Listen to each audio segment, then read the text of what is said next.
તૈયારી તો સારી છે, બટ પેપર પ્રમાણે અમે લખીશું. કરી તો છે.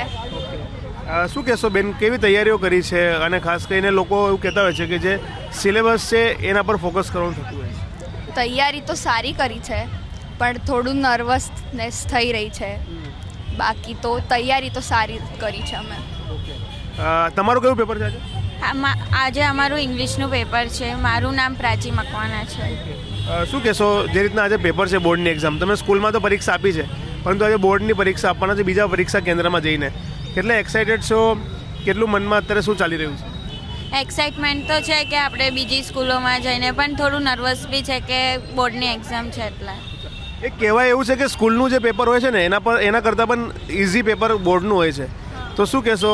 કારણ કે તમારા હાથમાં જ્યારે ઇઝી પેપર આવી જશે તો લખવાની કેટલી મજા આવશે? લખવાની તો બહુ જ મજા આવશે, અને ઓલરેડી બહુ બધા મોક ટેસ્ટ આપ્યા છે, એટલે અત્યારે તો એકદમ પ્રેક્ટિસ થઈ ગઈ છે, એટલે બહુ રિલેક્સ્ડ જ છે અત્યારે તો અમે. શું કહેશો તમે, કઈ રીતના તૈયારીઓ છે? કારણ કે પ્રથમ ભાષા એ તો એકદમ ઇઝી સબ્જેક્ટ છે, અને બોર્ડનું પેપર તો એમ પણ સરળ હોય છે.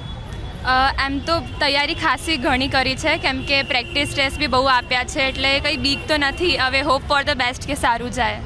બોર્ડનું પ્રથમ વખત તમે પરીક્ષા આપશો તો શું પ્રિપેરેશન સ્કૂલમાંથી કહેવામાં આવી છે, શું ઇન્સ્ટ્રક્શન આપવામાં આવ્યા છે? ઇન્સ્ટ્રક્શન તો એવું જ આપ્યું છે કે તમે જેટલી પ્રેક્ટિસ કરશો એટલું તમારી માટે સારું છે. એન્ડ બોર્ડનું તો બધાને જોઈને કાઢે તો ઇઝી જ કાઢશે.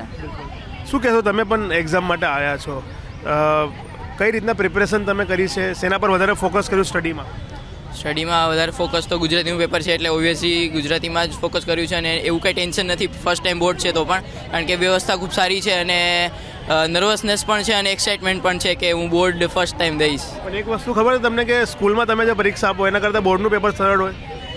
હા, હવે કે છે બધા એવું, પણ હવે પ્રિપેરેશન કર્યું એની માટે સરળ ને જે ના કર્યું એની માટે અઘરું.